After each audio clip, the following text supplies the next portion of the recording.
কাকা আসসালামু আলাইকুম, ভালো আছেন? কাঁঠাল গাছ থেকে কাঁঠাল পারতেছেন যে? আমার বাগান, আমার গাছ, আমার কাঁঠাল, আমি পারতেছি। তোর কোন সমস্যা? এই এক কাজ কর, বারোর দিকে একটা কাঁঠাল দিতে, বড় দিকে এটা নেখা একটা কাঁঠাল দিব মনে কাকা। এই কাঁঠাল বাগান পুরোটাই তো আমার আব্বার নামে। আব্বা মরে যাওয়ার পরে এটার মালিক তো আমি তো দেখাশোনা করতেছি।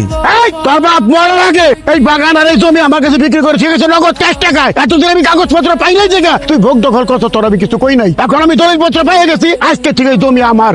খবরদার আজকে থেকে কোনোদিন এই বাগানের মুখে আবি না, কই দিলাম। যা যা। আরে কি চলো, একদম ফালতু কথা কইবেন না। এই জমি আমার শ্বশুর আব্বা আপনার কাছে বিক্রি করে নাই। আমার জামাইরে বোকা পাইয়া আপনি একটা বুঝ দিয়া জমি দখল করতে চান না। আমার জামাই বোকা হইলো, আমি বোকা না। এই জমি ত্যাগ খন যান। আরে একটা কাঁঠাল পারবি না। এই বৃদ্ধ মহিলা, তোর এত বড় সাহস আমাকে থ্রেডিং দিয়ে কথা কস? তুই যদি মহিলা না হয়ে পুরুষ হইতি, তোর জিভটা টেনে ছিঁড়ে ফেলাই দিতাম। এই বাগান আমি ক্যাশ টাকায় কিনছি, এই বাগানের মালিক আমি। এখনো কইতেছি ভালোই ভালো এখান থেকে জায়গা, তাহলে কিন্তু খাইয়া ফেলাবো তুই। আরে চাচা একদম ছেড় দিবেন না। জমি যদি আমার শ্বশুরের কাছ থেকে কিনে থাকেন তো দলিল দেখান। এই তোর দল হবে কেন? তুই কে? আমি কে?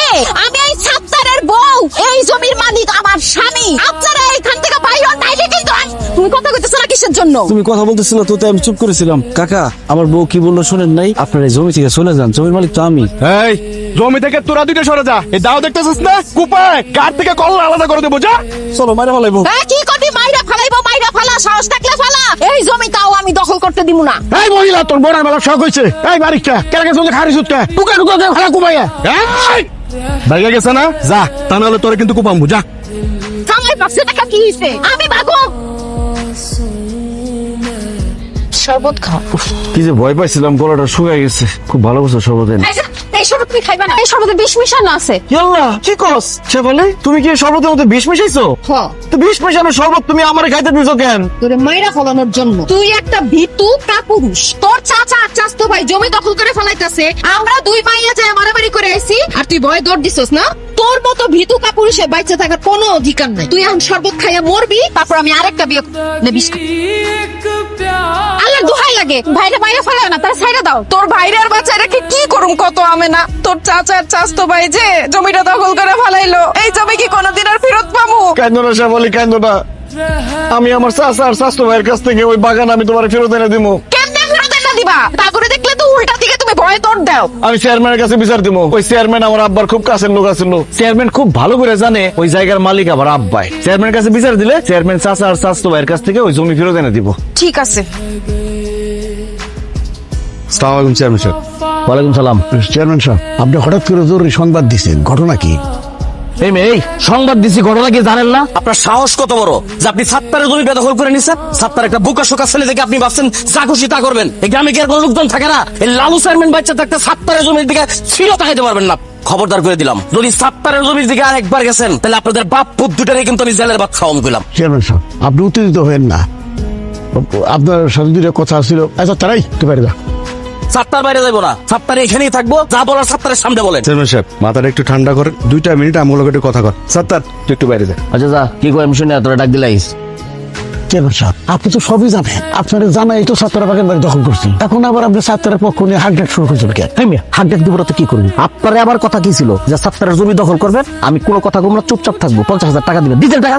চেয়ারম্যান সাহেব, টাকা আমার সাথে করে নিয়ে এই নিন 50,000। সাত্তারে বুঝুম বুঝাই দিবেন এই বাগানের মালিক আমার বাপ। ও যেন জীবনে কোনোদিন এই বাগানের আশেপাশে না আসে। একদম চিন্তা করিস না, টাকা যেহেতু পাই গেছি, সাত্তারের আর ওই বাগানের আশেপাশে যাইতে দেবো না। চেয়ারম্যান সাহেব, আপনি আমার চাচার কাছ থেকে ঘুষ নিতেছেন? থাপ্পড়ে তোর চাপার দাঁত ফেলাই দিব, বেয়াদব কোথাকার। ভাই এটা তুই ঘুষ দেখলি কই? তোর চাচা খুশি হয়ে আমার কয়টা টাকা দিচ্ছে, এটা কি ঘুষ হয়ে গেছে? টাকার মধ্যে লেখা আছে ঘুষ। ঘুষ করছ কেন তুই? ঘুষ কমো না দিলে কি কমু? বকশিস কইতে পারো, তুই এটা কইতে পারো যে না সম্মানী। জামালা তো একটা বাচ্চে, তোর বাপে মরার আগে এই বাগানের টোটাল জায়গা তোর চাচার কাছে বেচে হয়ে গেছে। তোর চাচা তো এতক্ষণ আমার দলিল দেখাইলো। হায় হায় হায় হায় হায়, দলিল দেখে তো আমি টাসনি খেয়ে গেছি। তোর বাপ এটা করছেটা কি? কয় সূত্রে জমির মালিক এখন তোর চাচা? চেয়ারম্যান সাহেব, আপনি খুব ভালো করে জানেন আমার আব্বাই চাচার কাছে জমি বিক্রি করে নাই। আপনি চাচার কাছ থেকে ঘুষ নিয়ে কোন চাচার পক্ষে কথা কইতেছেন? বেদবের মতো কথা কস ভাই। লালু চেয়ারম্যান কি কোনো দলিল না দেখে কথা বলে?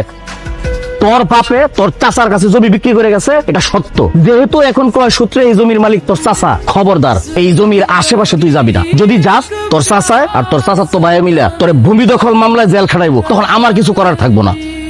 শুধু জেলে বরুম না, তার আগে পিঠা তোর হাত পা ভেঙে দিবি। শুনছস কি কইতেছে? আমার সামনেই তোরে কইতেছে তোর হাত পা ভেঙে দিব। তুই ভালো করে চিন্তা করে দেখ, তুই কি ওই জমির আশেপাশে যাবি কি যাবি না, বুঝা কর। না এই বুঝদার মানুষের মতো কথা শোন, তুই হচ্ছিস সহজ সরল মানুষ, এসব ঝামেলা যাওয়ার দরকার নাই। যা তুমি বাড়িতে যা। সে বলে তুই কই যাইতেছো? কই যাইতেছি জানি না, তবে তোমার সংসার ছাইরা তোমারে ছাইরা আমি সারা জীবনের জন্য চলে যাইতেছি। কি বলতেছো এসব? আমার সংসার ছেড়ে সারা জীবনের জন্য কেন চলে যাইতেছো? কারণ তুই ভীতু কাপুরুষ। তোর চাচাতে তোর জমি দখল করে ফেলাইলো, তুই কিছুই কইতে পারলি না। চেয়ারম্যান যে ঘুষ খায় তোর চাচার পক্ষে কথা বললো, সেখানে তুই ভয় কিছু কইতে পারলি না। তোর সামনে দিয়ে যদি কেউ আমারে তুইলা নিয়ে যায়, তুই তো চায়া চায়া দেখবি, ভয় তুই কিছুই কইতে পারবি না। তাই তোর মতো কাপুরুষের সাথে আমি আর থাকুম না, আমি চলে গেলাম। শেফালি, তুমি আমার ছেড়ে যাও না, তোমার ছাড়া আমি থাকতে পারব না, তোমার আমি অনেক ভালোবাসি। ভালোকে আমি কম বাসছিলাম? আমার বাপ মা মাইনা নায়না দেখা আমি পালায় গিয়া তোমারে বিয়া করছি। আমার বাপ মা এখন পর্যন্ত আমার সঙ্গে কথা কয় না, আমগো বিয়া মাইনা নেয় নাই। মন চাইলে আমি বাপের বাড়ি পর্যন্ত যাইতে পারি না, তারপরও আমি তোমার সংসার কইরা গেছি। কিন্তু এইবার আমার ধৈর্যের বাঁধ ভাঙা গেছে, তোর সংসার আমি আর করব না। শেফালি, তোমার আব্বা তো তোমার বাড়িতে যাইতে দেবো না, তুমি আমার বাড়ি ছেড়ে গেলে কই থাকবা? দরকার হলে গাছতলায় গিয়া থাকো, ভিক্ষা করে খামো, তাও তোর মতো ভীতু কাপুরুষের সাথে আমি সংসার করুম না। আমি গেলাম। শেফালি, তুমি যাইতে পারবো না, গেলে আমার লাশের মধ্যে যাইতে দেবো। শেফালি, শেফালি, হ্যাঁ ভাইজান, ভাবি দেখা দাও, ভাইজান অজ্ঞান হয়ে পড়ছে। আজকে থেকে আপনার যা যা খেতে মন চাইবে খাবেন, আর যা যা করতে ইচ্ছা হবে করবেন, কেন ডাক্তার সাহেব? কারণ আপনি আর বেশি দিন বাঁচবেন না। হায় আল্লাহ, ডাক্তার সাহেব আপনি এসব কি কইতাছেন? আমার জামাই বেশি দিন বাঁচবো না মানে?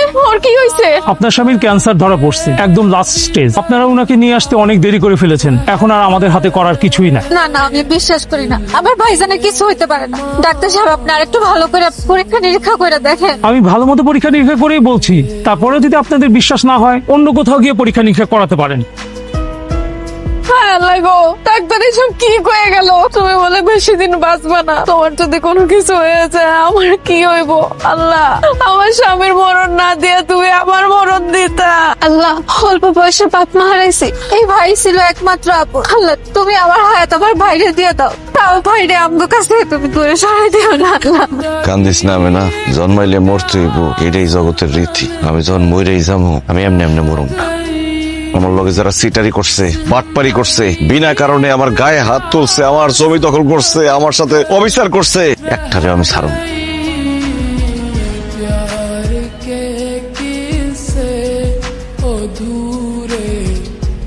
তোর এত বড় সাহস, তুই আমার গায়ে তুলছস? তোর গায়ে হাত তুলি নাই, তোর গায়ে পা তুলছি, তোর লাথি মারছি। তুই আমার সহজ সরল পায়া আমার গাছের ফলমূল সব বেচা খাইছস, কারণে অকারণে আমার গায়ে হাত তুলছস, আমার কাঁঠাল গাছ আমাকে জমি দখল করছস তোর বাপরে নিয়ে। আজকে আমি সবকিছু প্রতিশোধ নিয়ে ছাড়ব। সাত্তার, তুই বুঝলে গেছিস তুই কাজ সামনে দাঁড়ায় কথা কইতেছস? আমি বাড়ি কেবল আমি বাড়ি তোর একদম জানে মারা ভালামু। এই তুই আমারে কি মারবি? ডাক্তার আমারে কই দিচ্ছে আমি আর বেশি দিন বাঁচুম না। আমি যেহেতু বাঁচুম না, আমি আর মরণ রে ভয় পাই না, কিন্তু মরার আগে তোরে আমি শিক্ষা দিয়ে ছাড়ব।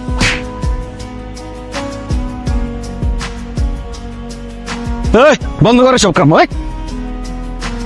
কি ব্যাপার, তোর নাই বাগানে আশপাশ যাইবে না করছি? কোন সাহসে তুই এই বাগানে আসলি?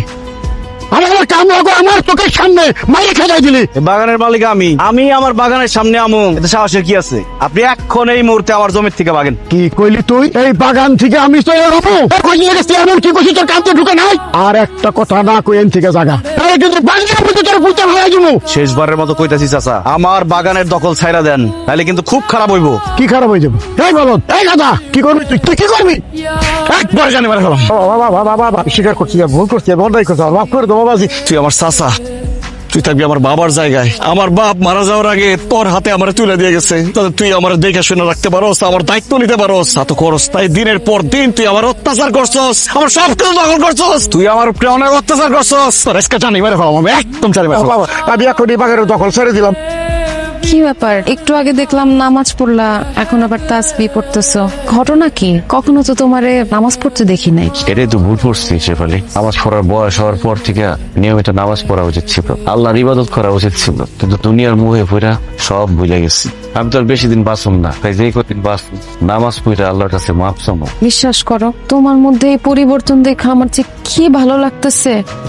আরো বেশি ভালো লাগতো তুমি যদি সারা জীবন আমার সাথে বাইচা থাকতে পারতা। কুল্লু নাফসিন যায়কাতুল মউত, অর্থাৎ প্রত্যেকটা প্রাণীর এই মৃত্যু স্বাদ গ্রহণ করতে হইল। আল্লাহ আমাদের সবাইরই একটা নির্দিষ্ট হায়াত দিয়ে এই দুনিয়াতে পাঠাইছে। হায়াত শেষ হয়ে গেলে আল্লাহর কাছে ফিরে যেতে হবে। তুমি আবার কথা দাও, তুমি এখন থেকে 5 ওয়াক্ত নামাজ পড়বা। আচ্ছা ঠিক আছে, এখন থেকে আমিও 5 ওয়াক্ত নামাজ পড়ব। আলহামদুলিল্লাহ, আল্লাহ কবুল করুক। আমিনা, ভাইজান ডাকছো?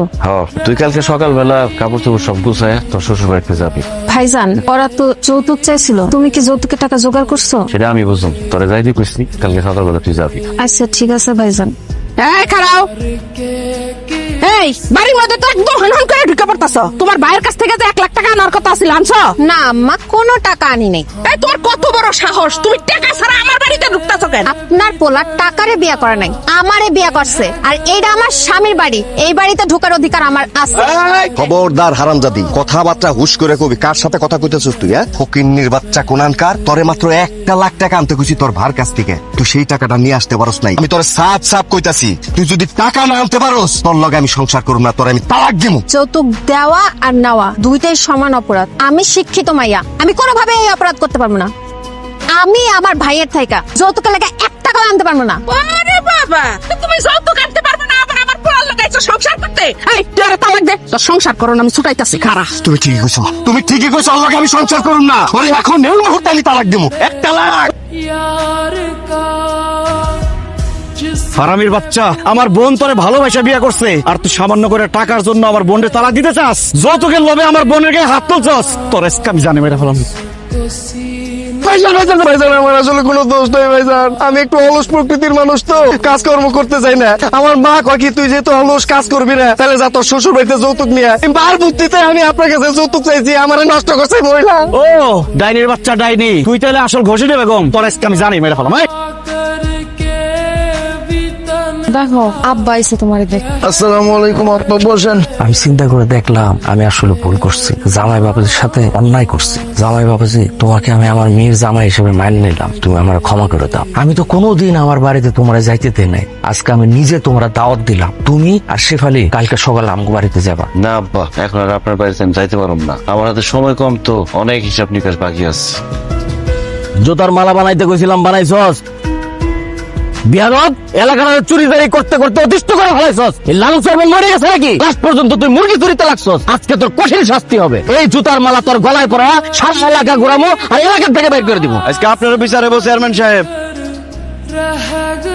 কি কর সত্তার, বাংলা কথা বোঝেন না? আজকে আপনার বিচার হইব। এই বেয়াদবের বেয়াদব, কথাবার্তা সাবধানে কইবি। আমি কি করছি? আপনি একটা ঘুষখোর, আপনি রিলিফের চাইল চোর, আপনি একটা নেশাখোর, আপনি একটা চরিত্রহীন। এই চুপ! এই লালু চেয়ারম্যান নিয়ে কথা কওয়ার আগে 10 বার চিন্তা করবি। তুই আমার উল্টা পাল্টা কথা কস, একদম ডাক্তার আমারে কইছে আমি বেশি দিন বাঁচব না। আমি মরে যাবো, তোরে ওয়ে মরু। সবার সামনে স্বীকার কর। আমি ঘুষ খাই। সরকার যে প্রত্যেক বছর গরিব দুঃখী মানুষের রিলিফের চাইল দেয়, সেই চাইল কই যায়? এগুলো আমি গরিব রে না দিয়া চুরি করে বেচা ফেলাই। আমি তো সব স্বীকার করছি সত্তার, এখন আমার ছেড়ে দে, মাফ করে দাও। গ্রামবাসীরা এখন তার কি ছাইরা দেওয়া উচিত হইব? অসম্ভব, তার জীবনও ছেড়ে দেওয়া যাবো না। এই লোক প্রত্যেকটা দিন আমার বউরে বিরক্ত করে। আমি বিচার চাইতে আওয়াতে আমার উল্টা চোর বানাইছে। আমার এই জুতার মেলা পরায়া পুরো এলাকা ঘুরাইতে চাইছে। এখন সাত্তার ভাই এই জুতার মেলা পরায়া এই এলাকায় তারে ঘুরাই তুইব। কি করেন আপনারা? ভাই ভাই ভাই ভাই ভাই, এই কাজটা করিস না ভাই, এই কাজটা করিস না। আমার মান সম্মান থাকবো না। এমপি সাহেব যদি জানে তাহলে আমার চেয়ারম্যানই পদটাও থাকবো না। আমার মাফ করে দে, আমার আর বেজ্জিত করিস না ভাই। তোর কোনো মাফ নাই। এই হানিফ, এই জুতার মালা এই চোর চেয়ারম্যানের গলায় পরায়া পুরো এলাকা ঘোরা। আসসালামু আলাইকুম ডাক্তার সাহেব। ওয়ালাইকুম আসসালাম। দেখি তো আপনার শরীর কেমন এখন? দেখতে হবে না, বিশ্বাস করেন আমি আলহামদুলিল্লাহ অনেক ভালো আছি, কারণ আমার সহজ সরল পায়া বোকা পায়া আমার সাথে যারা অন্যায় করছে তাদের সবাই আমি উচিত শিক্ষা দিচ্ছি। বাহ, আপনি সাহসী হয়েছেন, প্রতিবাদী হয়েছেন শুনে আমি খুব খুশি হইলাম। এবার আপনার একটা সত্যি কথা বলতেছি, আপনার শরীরে আসলে কোনো রোগই নাই, আপনি সম্পূর্ণ সুস্থ একটা মানুষ।